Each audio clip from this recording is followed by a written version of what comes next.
Hello everyone, thanks for stopping by and checking out my channel. My name is Swanee, and today I'm going over the brand new patch that just went live for Helldivers 2. It's patch 1.000.100, and they're calling this a minor patch, but some of the new changes that are coming in this update are pretty massive and are going to change the way that we play Helldivers 2 going forward. So let's go ahead and get right into the patch notes. So the major changes coming to this update is that they're adding planetary hazard effects. Many planets now have additional environment challenges that will appear at random while you are deployed, from fire tornadoes to meteor showers and many more. So that's definitely pretty cool and unexpected, and I can't wait to hop in after making this video to test out just how cool these tornadoes are. So that does it for what they claim is the major update, and now we get into balancing changes, which I think is even more important. Starting off with the Eradicate missions. Eradicate missions now require more kills and enemies spawn more often. The time to complete the mission was previously shorter than intended,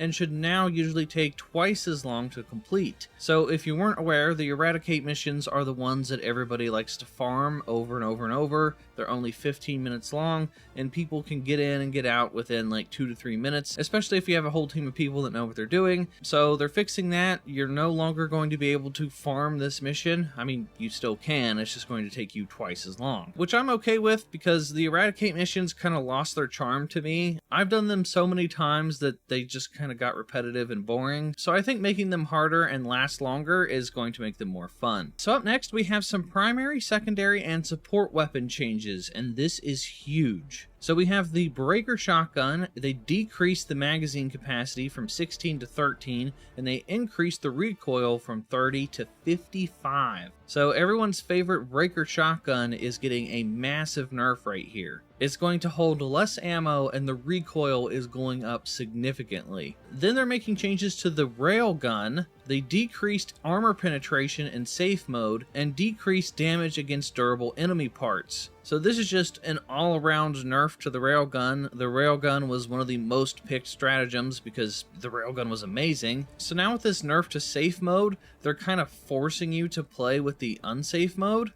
Which is definitely going to do more damage, but, you know, unsafe mode is more likely to get you killed. And the decreased damage against durable enemy parts is a massive blow to the Railgun. Then up next, we're actually getting a buff for the Flamethrower. They're increasing the damage per second by 50%. So that is a pretty massive buff to the Flamethrower. The Laser Cannon is increased damage against durable enemy parts, increased armor penetration, and improved ergonomics. Then for the Punisher, they've increased the total ammo capacity from 40 to 60, increased stagger force, and they increased the damage from 40 per bullet to 45 per bullet. So we're seeing a bit of a buff here to the Punisher. Then for the Breaker Spray and Pray Shotgun, they increased armor penetration, increased the rate of fire from 300 to 330, increased the number of pellets from 12 to 16 per shot, but they decreased the magazine size from 32 to 26. So it's simultaneously getting both a buff and a bit of a nerf here. So that does it for all of the primary, secondary, and support weapon changes. Some of those are pretty huge, and based off of these patch notes, it definitely looks like there's going to be just a rotating meta that the developers are always going to be playing around with. Because since release, everybody's been using the Railgun because, you know, it was obviously the best weapon,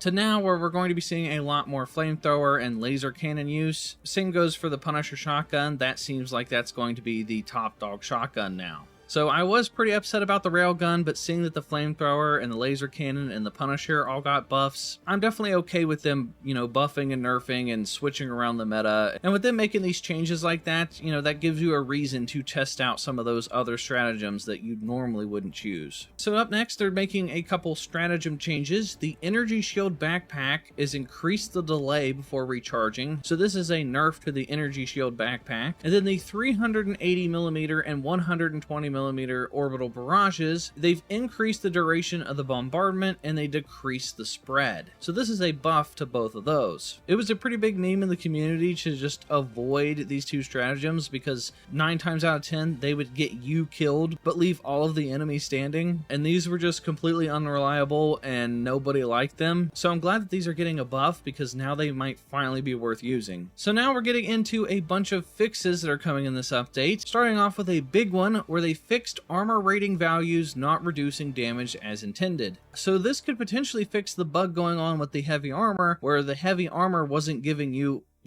heavy armor. It was just acting as regular armor. So this is a big change, and I cannot wait to get in and test out the heavy armor to see if I'm actually going to be taking less damage. They've known about this issue for like 4 or 5 patches now, and hopefully this fixes all the armor ratings. Then they fixed certain bug holes, including stalker nests that were unnecessarily hard to destroy.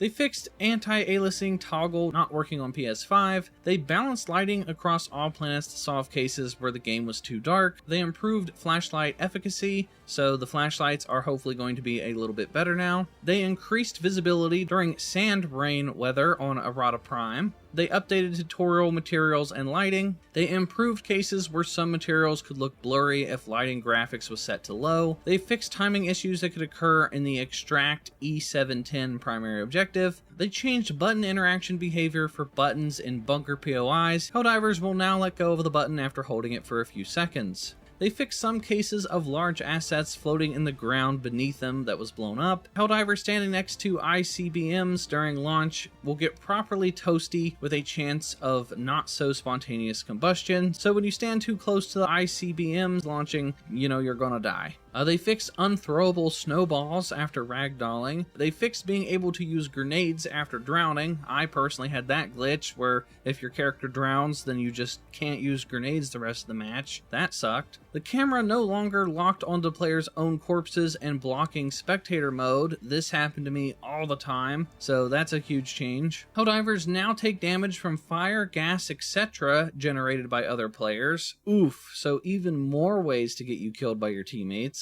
And armor no longer stretches when dismembered. And then here we have a bunch of known issues that are still in the game that they're aware of that they're going to be fixing over the next couple updates. So I'm just going to put that on screen here now, and then if you want to take a look at it, you can just pause it. But this update was pretty huge. I mean, we're getting new weather effects, we're getting tornadoes and meteor showers. That's pretty cool. We're getting tons of weapon changes. We're no longer going to see the Breaker shotgun as the top dog. The Punisher shotgun looks like it's going to be the best option. And then the Railgun's getting a big nerf, but the laser cannon and the flamethrower are getting a big buff to make up the difference. So I'm all for these changes. It switches up things. It makes some of those stratagems that people wouldn't normally pick actually a good option now. And this update is probably also paving the way for the brand new mech suits that should be arriving any day now. If you weren't aware, Helldivers 2 tweeted this out yesterday saying that the new XO-45 Patriot exosuits were in full production and they should be deployed to the battlefield soon. Now they didn't give any specific dates or time or anything, they just said soon, and soon could mean literally anything. I remember back when I covered Star Wars Battlefront 2, the developers would say soon and it would literally take months, but I don't think it's going to be months. So if I had to take a guess, they're probably going to come out maybe this weekend or next week sometime. I know that's probably me just being optimistic, but I feel like they're definitely going to be coming sooner rather than later. And yeah, that's going to do it for everything in this latest update. By the time you're watching this video, the update is now live for everybody. The PS5 update was a little delayed this morning, but it's live as of right now. So let me know what you guys think down in the comment section down below. If you're new here, hit the subscribe button and hit the bell for notifications. That way you don't miss out on any future Helldivers 2 videos. And that is going to do it for me, everyone, and I will talk to you all next time.